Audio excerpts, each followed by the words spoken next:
You're listening to Mind Your Own Business. Hi, I'm Scott Sullivan, your host. Mind Your Own Business is a weekly show that we do talking to some of the greatest CEOs and entrepreneurs, helping you to be better at being a business professional by learning from all of the experience that these entrepreneurs and CEOs bring from all around the world.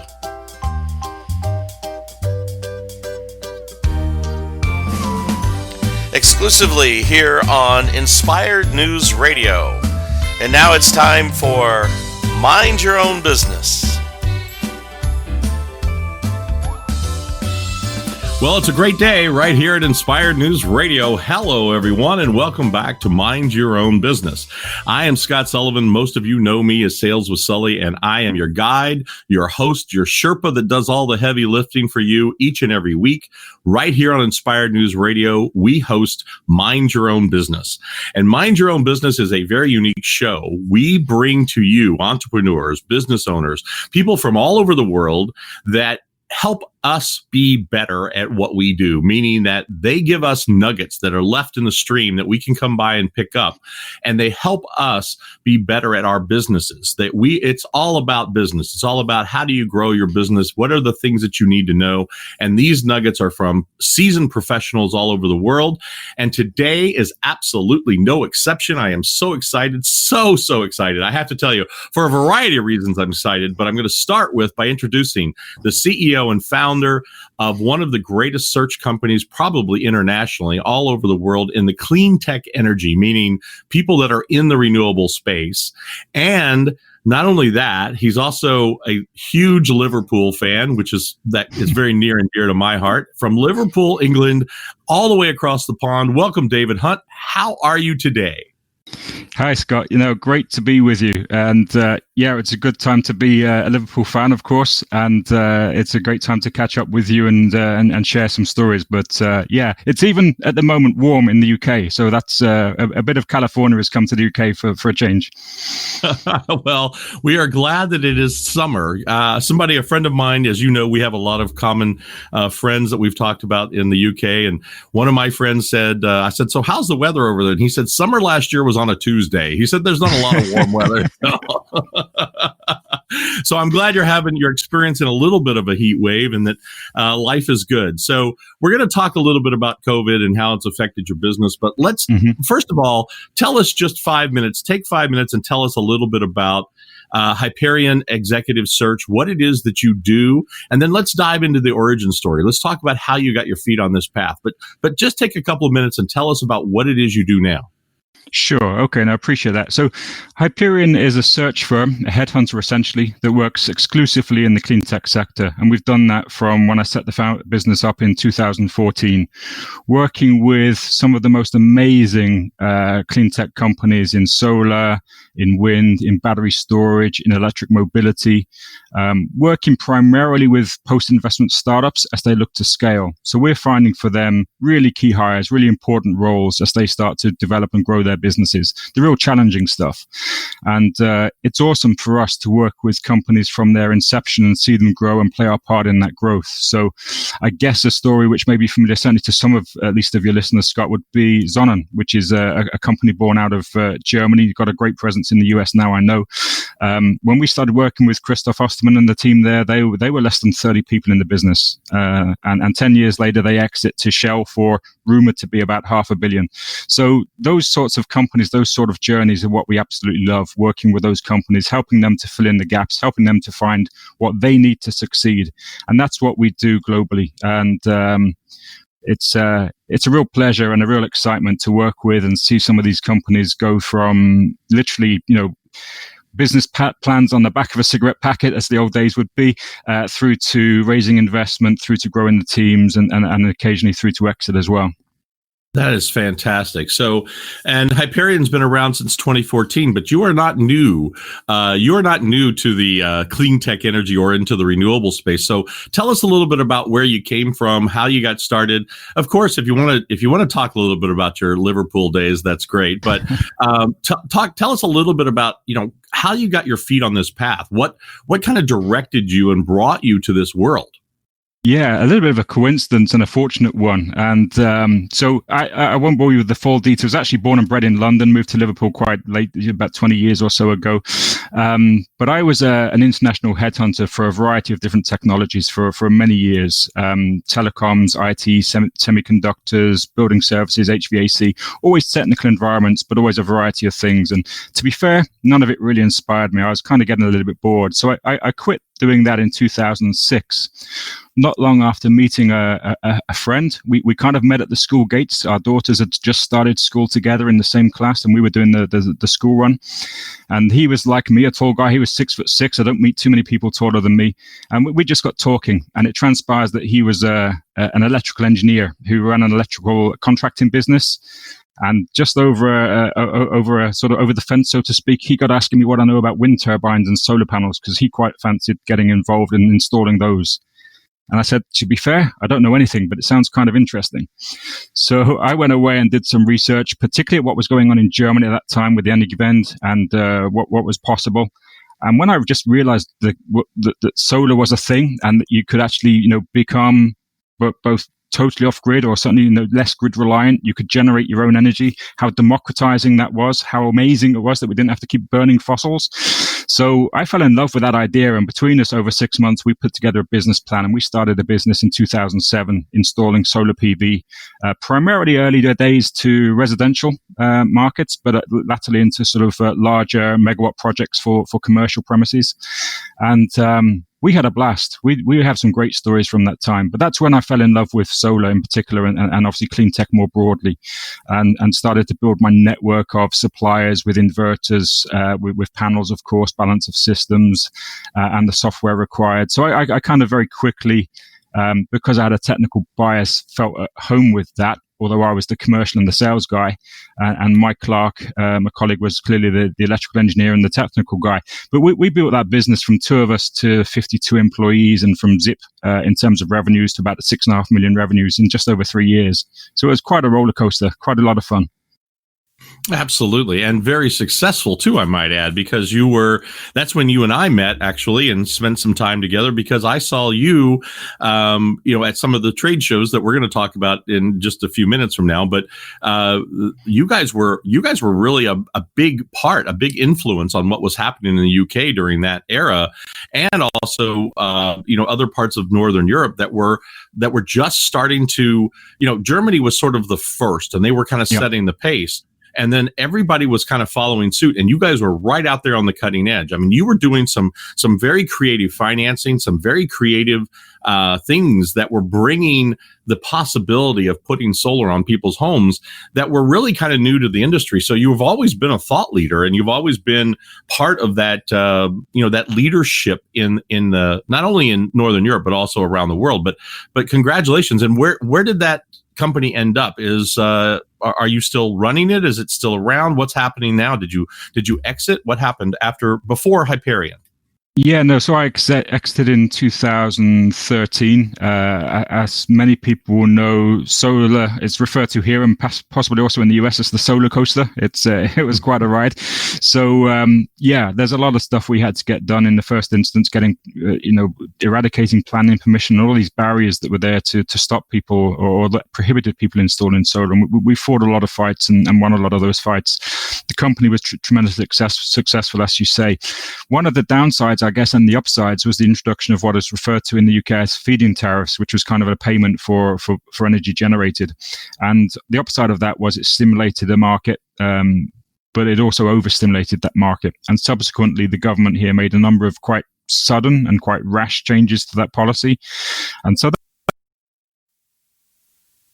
month we did about 1.6 million in revenue, and the next month, because of this policy change, we did about £20,000 in revenue. So that was difficult to manage, and it was a bumpy old ride. And at a point where we got taken for about 100,000 by a bad debt, we decided at that point we had to take some actions, and 2 of the directors of the business carried on with the business, and I left to form Hyperion.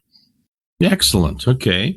Well, so that makes a lot of sense. But like I said, I know the company was tremendously successful because you were written up in all the trades, and I know that you went on to be advisors to. I mean, I saw you at a couple of the trade shows as strategic advisors to some of the largest associations. You know, the on-site renewable sector group, and also working with NextGen and some of the larger organizations, sitting on their board and making advisory capacity at the same time while you were forming Hyperion. So, okay, so now you're coming out of this solar coaster. You keep your hands and feet inside the ride, and then you get off of the solar coaster, and then you're sitting there. You know, after a very, very successful few years, you fell back to what you knew and went back to Hyperion, but you changed it. You decided, not only am I going to do it for myself, but you also got very, very, very focused. So I think this is really important that our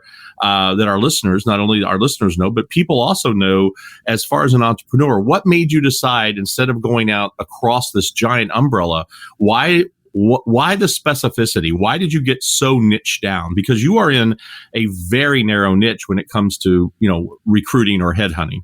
Absolutely. Yeah. And I believe that absolutely is the way. Now, there's two things there, Scott, one of which is clearly a passion. I absolutely love the clean tech sector and what we're achieving. And as we discussed before, the people in the sector, you go to trade shows, competitors are on each other's stands, everybody's having a drink, everybody's sharing. There's a real opinion or a real feeling that the rising tide floats all boats. We're all supportive of one another. So the camaraderie within the sector, even amongst competitors, is compelling and enjoyable. The mission that we're all on to make the world a better place for our children and beyond is compelling. And of course, it's an opportunity to make money. I am an entrepreneur at heart. So there was a lot behind that. But what I really recognized was, from my nearly 20 years in headhunting previously, was I'm a people person. I love people. I love understanding their motivations. I love understanding where they're looking to go and what floats their boats. And from a company perspective, trying to align those with businesses who are in a growth stage. So I thought, well, if I love people and I love clean tech, I've got to be able to combine these two things together. And I took a bit of a chance, because at that time, 2006, nobody else was doing it. And even now, there aren't too many people that have the focus, or I don't think anyone has the pure focus that we do, it purely looking at the clean tech sector. So me and a laptop started, and the first years, as ever is the case with a startup, it's tough and it's challenging. But that was really the reason. I wanted to square that circle and think, well, I can work with people. I can move businesses forward. I can support in the ways I have done before, but I can do it in a space that makes me excited every morning to get up, to know that I'm working with a company, be that in battery storage, be that in solar, be that in grid, sort of grid services. And we know that we're making our contribution to make the world a better place. Well, that's fantastic. But I want to put this into context for the listeners. So this is almost 7 years ago now, guys. So if you're in the solar space, if you're one of my listeners, you know that this is a very near and dear sector to me, because I've been very blessed. I've spent most of my life in the energy space, and the last 20 plus years I've worked in the renewable space also. So David and I have known each other for a long time, and he's extremely well respected in the industry. But I want to turn back, David. I want to remind our listeners what life was like 7 years ago in the renewable energy space, because I heard you. First of all, I had to mute my microphone because I laughed so hard when you said you and a laptop. That's so funny. So you and a laptop started the company, but 7 years ago, it's easy to look at Hyperion today and say, oh my gosh, you're a leader in the industry. You're the number one. Oh my gosh, there's so much that you're doing.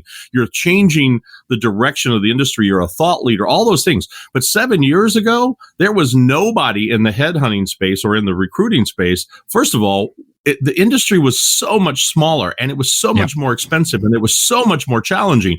So to get up one morning, and I don't envy your wife, because I'm trying to figure out what you and a laptop did 7 years ago, when it was, 7 people and a wind turbine, that was the entire industry. And you say, oh, I'm going to go make all of my money in this one sector. And everybody's kind of looking at you going, what do you know that we don't know? No. Most people just looked like I was crazy, my wife included. It was interesting at the time and challenging. My daughter was born pretty much at the same time. She's 7 years old, just turned. So we had a few-week-old baby, and I managed to convince my wife that I would give up everything, buy a laptop with some savings, and start this company. And don't worry, we'll pay the rent somehow. But that's the life. And don't worry that it's just a teeny little industry and there's really nobody in it yet. Yeah, I didn't share that bit. So Wow. So I just wanted to remind people, because we think of it today when, the listeners, if you're not in the energy sector and you're a listener today and you're just a business entrepreneur, and let's say you're in some other industry, you still know about solar. You probably have solar on your home. But 7 years ago, that was a really, really small pool, a very small pool of customers. So first of all, I applaud you. And secondly, I want everyone to know what this was. I mean, this was a vision from an entrepreneur and a CEO of a founder of a company that said, I'm going to put all of my eggs in one basket. And I love what you also said is the passion, because passion always translates into profit if you're passionate about what you're doing. So you took that passion and you turned it into a company that today, 7 years later, is quite clearly, and I mean head and shoulders clearly above the crowd. Now, I'm also talking about the fact is you're like 6'5". So when I see you, I come to about your chest. It helps at events. People often tell me to stay where I am because they'll find me, and which helps. Yeah. Yeah, so you are definitely the leader in this space now. So I am telling you, if you're listening to the sound of our voices today, wherever you get your podcasts, if you are in the clean space, clean tech space, if you are, and it doesn't matter. I mean, so talk to us a little bit about Hyperion. It doesn't matter if you're an engineer or an application engineer or sales, CEO, CFO. If you're in this space, Hyperion can help you, right? Absolutely. Yeah, we work across disciplines. So right the way from the C-suite through to not so much the junior roles, but certainly sort of mid to senior VP, and the C-suite is our sweet spot. But right the way across, whether that's heavy engineering, whether that's in terms of from a software perspective, or finance, operations, sales, commercial, we have expertise building companies across disciplines, but purely in some really cool technologies. I think that's the really exciting thing for us, that we're working with some of the most impressive companies in the world right now. Some of them are big corporates, the likes of LG Chem and SMA, and some of the big solar companies, Jinko, and the people that you all know.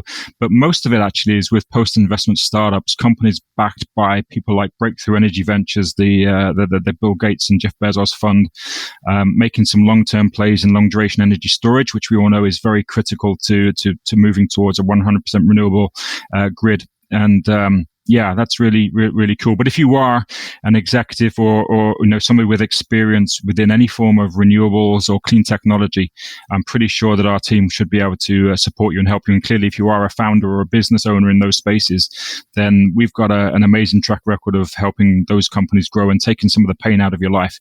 We all know as an entrepreneur, there's a whole world of pain and things to juggle. And we see our place as being the guide essentially to take you from where you are to where you want to be from a talent perspective.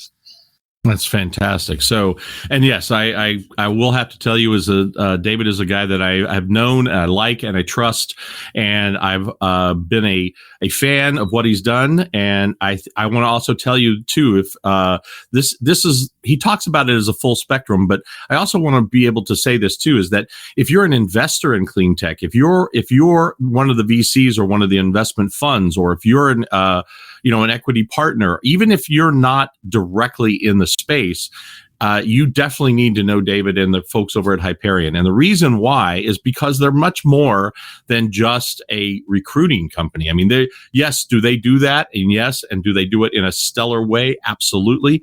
And they work on both sides of the coin. So if you're an executive that is looking to make a change outside of the company that you currently work with, or things are changing in the solar coaster, as we call it, or in the renewable energy space, not only does he work with great candidates, but he also works with great companies. So it's both sides of that coin. But here's the other thing I wanted to recommend is that he's not just a recruiter, which like I said before, they do a fantastic job at that. But here's where I love David is because you and the folks over at Hyperion are real. You have your finger on the pulse of the market. So what are the compensation packages? This guy says, well, I want to pay, 60,000 pounds. And the guy goes, no, you're not even in the same ballpark. Right. Mm-hmm. Or, I want to pay 400,000 pounds. And goes, wait, you're way over, that you can get that for a better. He helps with the business plan. He helps with the headcount. He helps with not only the compensation side, but also the trends in the market. Where is it going? You're already a thought leader because 7 years ago you were in a space that everybody thought you're crazy. Now you are neck deep into energy storage when it's just coming out as an emerging market. You're talking to technologies out there that aren't even commercialized yet. You're talking to companies that aren't even selling their product yet, and you're placing high-level executives that are literally, and I mean this from a direct statement, they are literally going to make a difference in the industry because of the company your company put them in. I have to tell you that to me is the exciting part. When you say that, Scott, the hair stick up on the back of my head because that for me is the fun stuff. We're really moving people's careers into exciting places, and we're of course helping those companies and founders who've created these entities and have these ideas, whether it's around gravity storage, thermal storage, new innovative chemistries for battery storage. Obviously, the evolution of solar. There's a lot of AI and sort of coatings and material science come into play to really enhance solar outputs. So these are really for us game changing. It's a bit of an overused phrase, but potentially game changing technologies. And working with the VCs funding these companies, and of course with the founders of these companies, is awesome. But you know what? Certainly for my team, the buzz when you hear back from an executive that you've moved into one of these companies, and their careers are transformed. They're moving from occasionally sunset industries like oil and gas or traditional automotive, and they're moving into a clean tech company, having the opportunity to make an impact, having the opportunity to go home to their kids and wife and say, do you know what, today it was tough, but I moved the dial on some really important things today. And for us, that's where we get our buzz. Oh, absolutely. And one of the sectors that we didn't talk about that we just barely touched on, and you just touched on it. So let's say you're a executive in a traditional. I love what you said that oil and gas is a sunset industry. I hope you're so right. I'm praying that your lips to God's ear that He's saying, "Oh yeah, we should sunset that." That's done. Oil and gas is done. Yeah, but one of the things I think is, let's say you're in a sunset industry like the automotive industry. You work for a big company that uses fossil fuel, burns gasoline for an internal combustion engine. One of the things that you are huge in right now is, you mentioned it briefly, and that is the EV mobility, meaning electric vehicles and electricity that is being stored in batteries that is being used for our transportation. And now I can't reveal the name of the company because I know you are talking to them, but there are industries out there now, or companies that you charge your car, you come home and plug it in, and the car helps to power your home. It's from the car to the grid. It's from the car to the home. And I'm thinking, this, you all of a sudden, and I hope also that I hope that one of the companies that's sunsetting or industries that's sunsetting is utilities, because eventually we're going to have our own little utility at our house, because our car is going to be electric, our house is going to be electric, and we're going to be generating through wind turbines and solar thermal and stuff like you talked about, flywheels and gravity and all the other industries that you're dealing with. But you're huge in the EV space now. Some of the stuff you're doing is way cutting edge.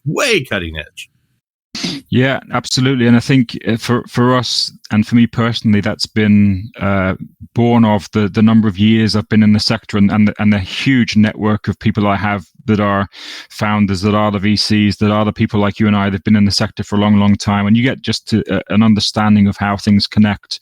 And the really exciting things now is around this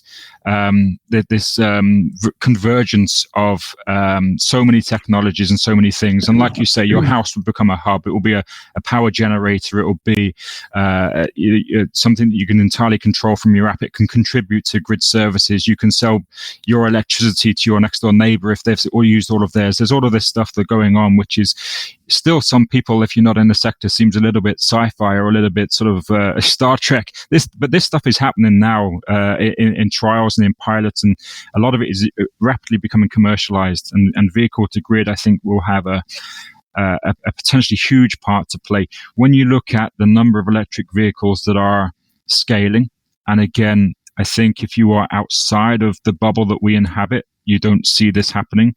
But I'm telling you, by 2025, 2030 latest, nobody's going to be building ICE cars. Nobody's going to be building internal combustion engines. The game is over for those guys.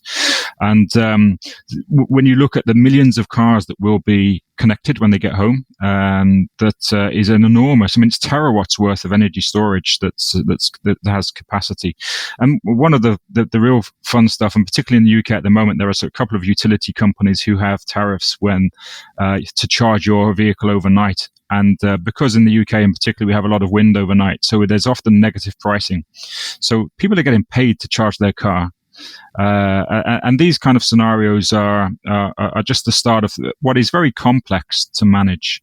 And a lot of the companies we work with are in exactly that space. How do you manage all of these things, all of this, IoT, all of these assets?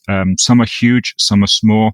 How do you balance a grid from places where, it might be windy in one state, it might be sunny in another state, there might be nothing in another state? How do you manage these grids, and how do you get utilities to interact? And that's a tough call.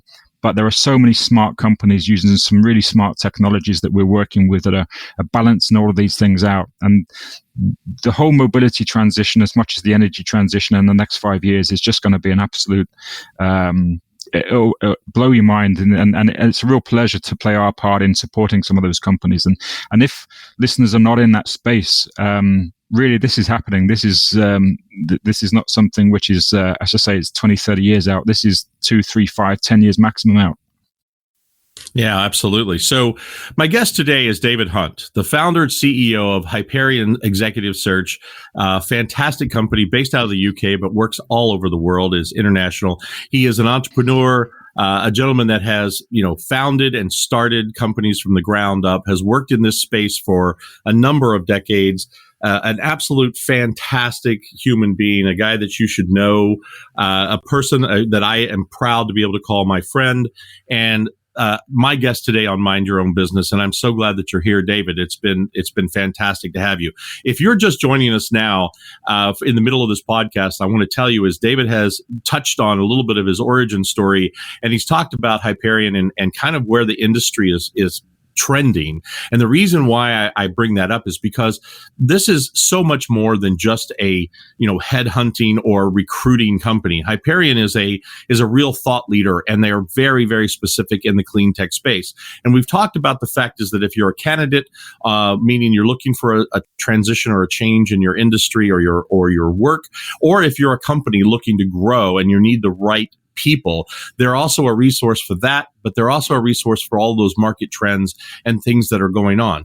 Now, last thing I want to talk about before we move on is that you also help other folks make the transition into this industry. Because 7 years ago, when you started Hyperion, it was a burgeoning industry, but there were, it was sort of like kind of hit and miss. Now we have this giant beacon that's like a light that moths are being attracted to. So, you might have somebody who's a CFO for a completely different industry that sees this as the new wave and the new thing to do. You also coach and bring those people up to speed to say, here are the skills that are transferable, and here are the things that you're going to need to learn and the things you need to know. And by the way, let's talk about what that network looks like. So talk a little bit about that, because I know that you have been instrumental, not only you personally, but Hyperion, in bringing some of the greatest, what now are the leaders in our industry.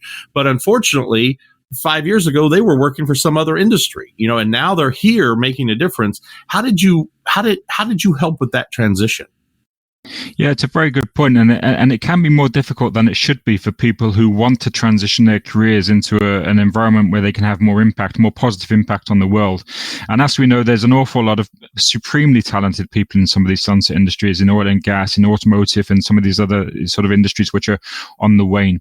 And they've spent years there. They're usually highly educated, highly skilled, highly experienced, and it can be more of a challenge than it should be to make the transition. And we try and help where we can. As one company, there's only so much that we can do. And we take great pleasure, as you mentioned, in moving or helping people to move into our form of, our clean tech world, so to speak.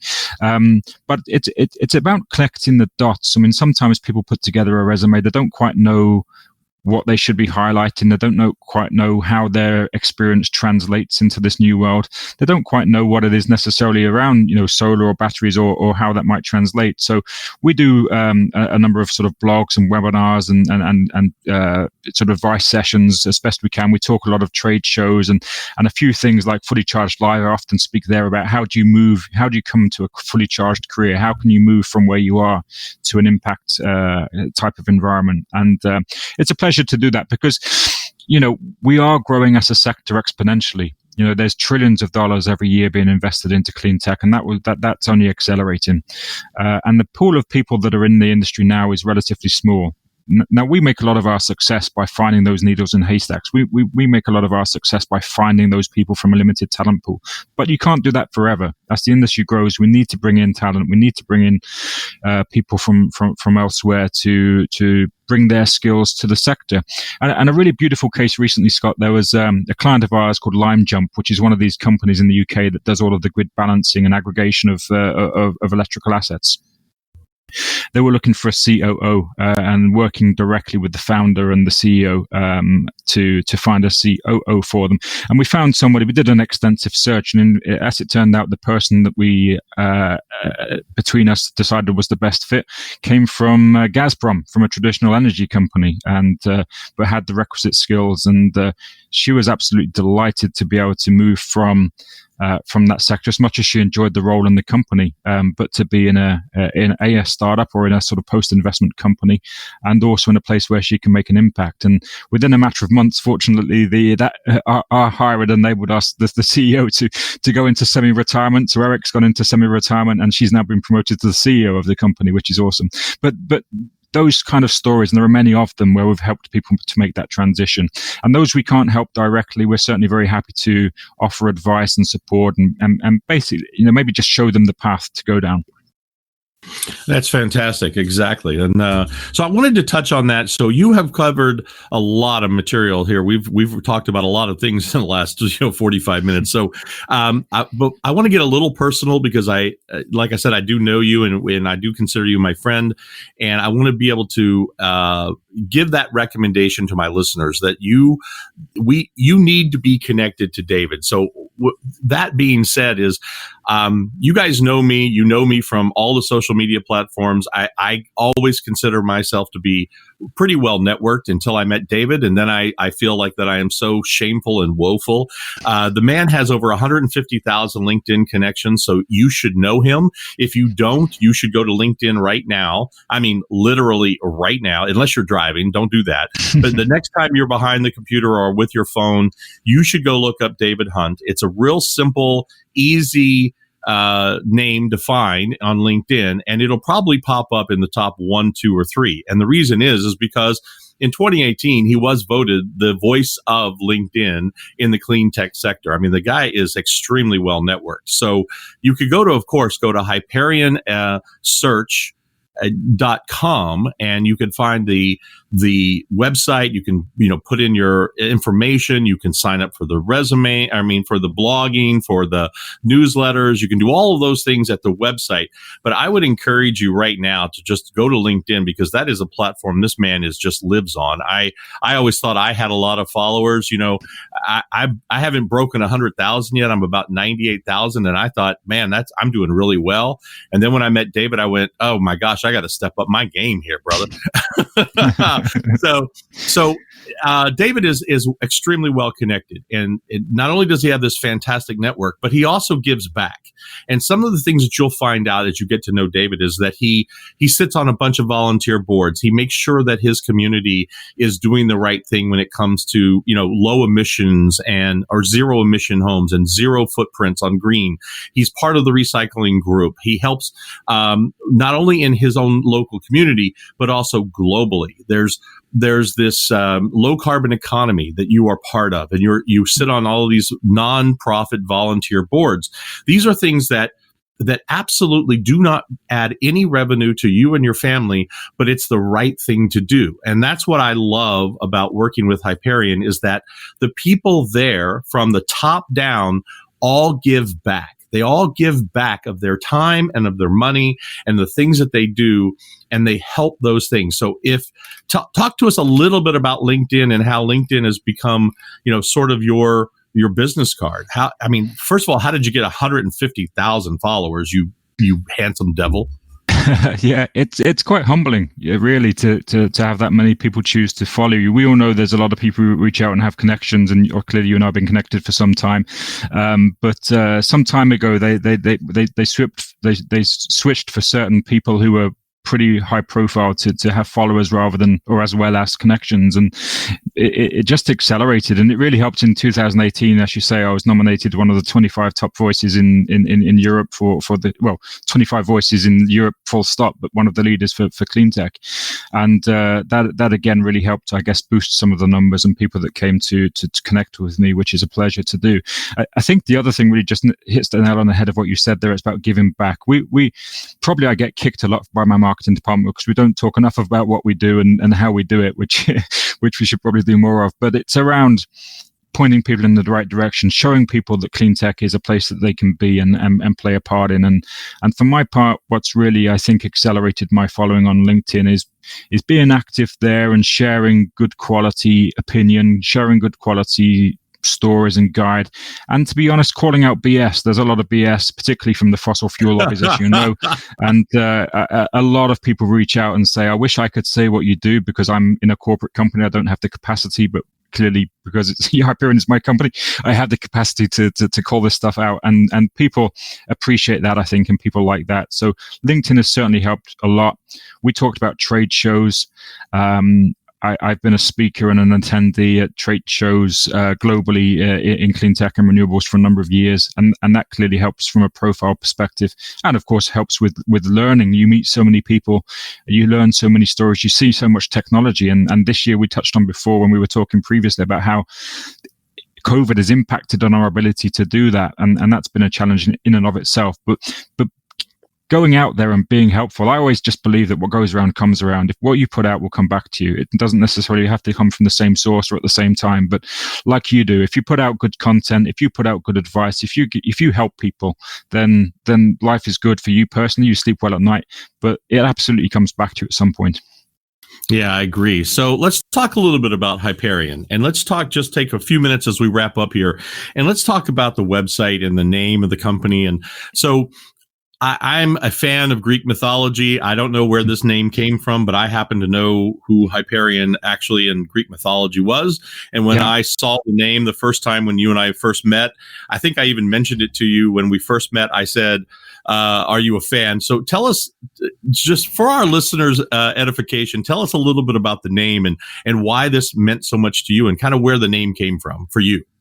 Sure. No, absolutely. I think that's one of the interesting challenges when you start a business, particularly if you're a sole founder, or even if you're a couple of you, is how do you create a name that you think has some resonance? And I didn't want to call the company after myself. There's a lot of search firms that are named after the founder, and I didn't think Hunt, that was. I mean, come on, Hunt does actually work. Headhunter Hunt or something. I mean, you could have done something with that.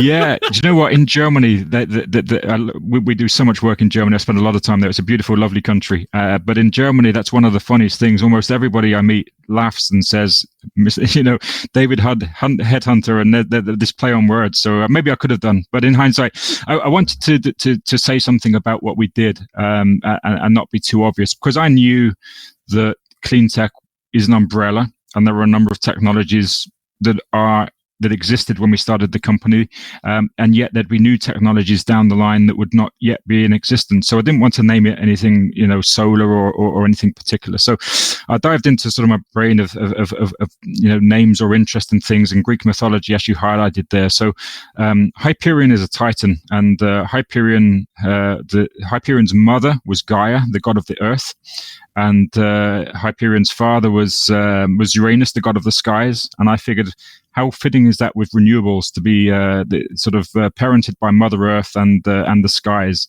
And it just resonated for me, and that was where the company name was founded. And it's interesting. A lot of people ask me the question. Some people have read the books or are familiar with mythology, and then they get the connection. A lot of people don't necessarily, but that's where it came from. And it took me 1 or 2 days sort of scrabbling around to make the connection, and it felt right. And for the last 6-7 years, it's served well, and it's a good conversation starter for people who do understand the mythology or just want to know the answer.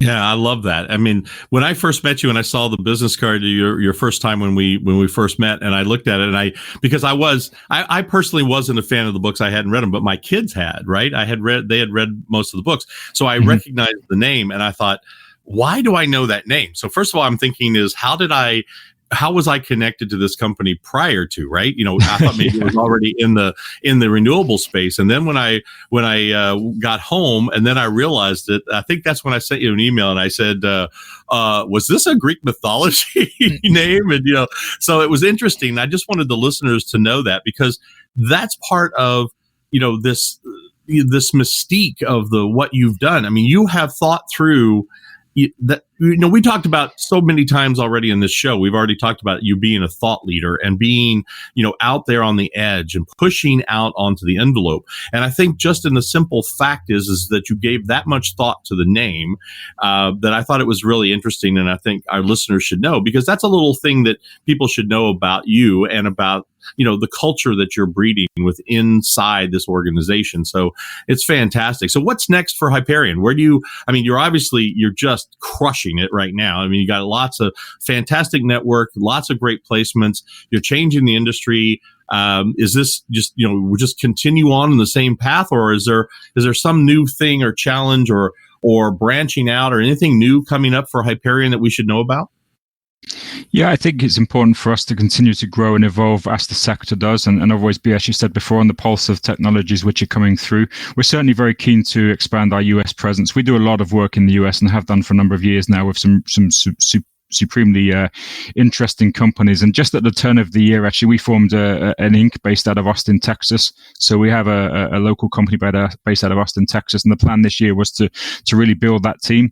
But COVID has impacted on our ability to do that. So while we've still been very active with the team that we have across the US, we haven't been able to build that team as much as we would hope. So I'd like to think in the latter half of this year or into early next, we can really start to build out our US team, because there's so much more that we can be doing there. It's frustrating sometimes when you're oversubscribed and you'd like to be able to help more people, and because of our reputation, we're probably a little bit we're fortunate and we're very busy. So we need to build the team there for sure, and then. We have the office in Germany and a GmbH based out of Germany, so we're very, very active in mainland Europe. I think for us next, APAC would make sense for us to have an office somewhere out Singapore or somewhere in the APAC region, again, to support businesses there. We do work with companies from that sector, but mainly if they're moving to the US or setting up operations in the US or the UK or into Germany or mainland Europe. So an APAC office is certainly on the horizon. And the other things really, Scott, for me, are not necessarily purely Hyperion orientated or that they might be done through Hyperion or otherwise, but I'm talking to a few people about starting an academy, which, going back to your point of helping people to transition their careers. And I've been speaking to the people at Fully Charged around some form of academy that we can create, so it gives an even greater level of capacity for people to go on that journey and to learn what they need to learn in order to transfer their careers, whether they're at internship level or whether they're at the executive level. So that's something which we're playing with at the moment. And I do a lot of mentoring for an advisory for other companies. I'm on the Plug and Play board for mentor panel for the next cohort. And again, early stages, but I'm talking to a few people about, again, sort of an accelerator where we can work with companies more closely to help them to find the right money and the right people to succeed. So there's a whole world of things going on because the industry is so dynamic, because there's so much that we could do with our knowledge and experience. So Hyperion will be central to all of that, additional things over and beyond doing what we do best now, which is solving founders' talent problems. But there's a whole world of things that we're really excited about being able to play our part in and to further the industry as a whole. Well, I am so excited that you were here today. Thank you for taking the time. I know you're extremely busy, and I know I've been trying to get you on the show for a long time, and I'm so glad that you finally found an hour in your window of time to get on the show with us. If you are listening to the sound of our voice, we say it every week and we mean it.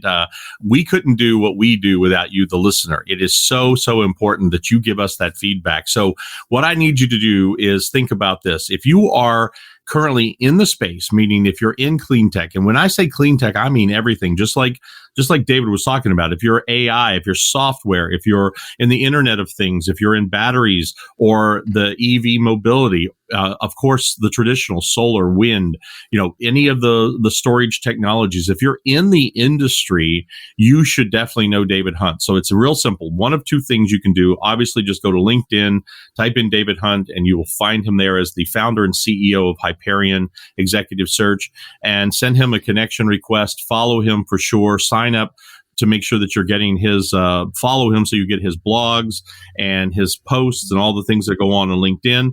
But more importantly, just go to Hyperion Search, and Hyperion is HYPERION, HyperionSearch.com. And we talked about him giving back. We talked about him and the team giving back.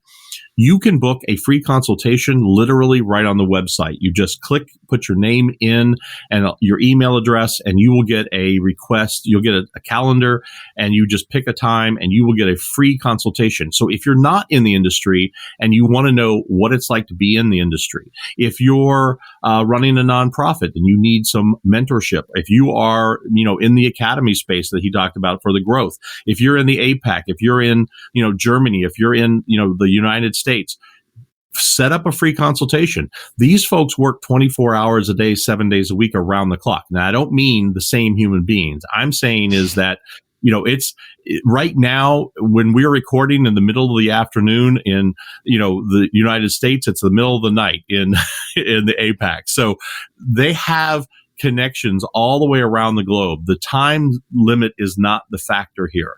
Hyperion Executive Search is a company you should know. You should have them in your phone. You should have them in your database. You should know who they are, because we are in a very volatile world that we live in. And today, more than ever, the world is smaller and more connected than it ever has been. And it's getting more and more connected. We're talking about plugging our electric vehicles into the grid so that your neighbor can run their house off of your car. I mean, you can't get any more connected than what we are getting or the way we're heading right now. So it's absolutely imperative that you are connected with Hyperion Executive Search and David Hunt personally. I can't tell you, David, how much I hope I've done you justice today. I hope I have put out to the world the right things, and I thank you, first of all, for being here. And I hope that they're nothing but stellar success for you. And go Liverpool. Another 30 years. Let's not wait 30 years for the next pennant. Let's hope not. No, Scott, it's been an absolute pleasure. It's been a while since we've met, as you say, because of not the inability to get to trade shows, but it's been great to catch up with you and to share some stories and to share what is going on in the world and to share what's going on with Hyperion. So I appreciate you taking the time out to do that. Appreciate everyone who's listened to, as you say, just think about your journey, think about where you're going in your careers, and to look at the entrepreneurs, not just in clean tech, but I know Scott speaks to entrepreneurs right the way across business sectors. Just make things happen in your career and make things happen for yourself and your family. And I think there is so much that you can learn from listening to Scott and the people that he has on the podcast, and to entrepreneurs. We've all learned, we've all failed, we've all fallen down, we've all stood up again. And that's where the learning comes from, and that's where the fun comes from. Absolutely. Every week we say it. I mean it from the bottom of my heart. Just like I said before, I couldn't do what I do without you, the listener. I really appreciate your feedback. anywhere you find your podcast. It doesn't matter if you're an Apple or a Google or an Android, doesn't matter where you find your podcast. You're listening to Mind Your Own Business, and I appreciate it so much. If you would scroll to the bottom of the page right now, go ahead and hit subscribe so you know when a new episode comes out. Also, if you don't mind, leave me a review. If you want to find me or David, either way, you can find me, of course, on LinkedIn, but you can find Sales with Sully. That's the moniker I use on all of my social media. You can find me on Twitter and the Facebook and Instagram and all of the platforms everywhere across the world. You can find David and I, and we would love for you to connect with us. That's exactly what we do. We build our networks because we want to give back. We want to help you be better at what you do, whether you're a sales professional or you're somebody in the C-level executives for one of these clean tech companies. That's what we are here to do every week. And we say it because we mean it. We absolutely appreciate you listening. That is exactly what we need, is that feedback. The one company that I could not live without, and that is Inspired News Radio. Each and every single week, they host my show and they put it out to all of those places like Apple and Spotify and all the other places where you get it. It all comes through inspirednewsradio.com. I appreciate them as a sponsor of my show. And at any time, you can go to inspirednewsradio.com, click on my smiling face, and there'll be a picture of me and David. And you can download or stream the show directly from Inspired News Radio, or you can just leave a comment. And the beautiful part about it is that all of the links and everything we talked about today, the HyperionSearch.com, all of those, David's LinkedIn profile link, everything that we have will be right there in the show notes. One place you can find it, and it's super simple. Inspired News Radio is a place where positive programs are delivered to the world that are designed to inspire, inform, educate, and motivate every single week. I so thank them for sponsoring my show and for being a part of my life. And David, thank you for being a part of Mind Your Own Business. And I say it every week, and I mean it. So mind your own business, because nobody else is going to. You've been listening to Mind Your Own Business right here on InspiredNewsRadio.com. Thanks for tuning in each week as we interview some of the greatest CEOs and entrepreneurs in the world. You can reach us on Twitter at INR Talk Radio. Always use the hashtag MYOB for Mind Your Own Business.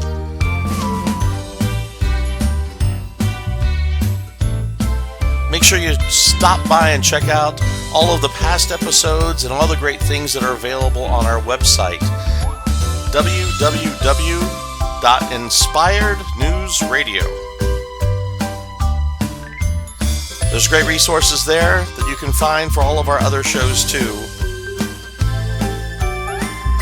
Thanks for being a part of the Inspired News Radio family. Until next week, remember to mind your own business.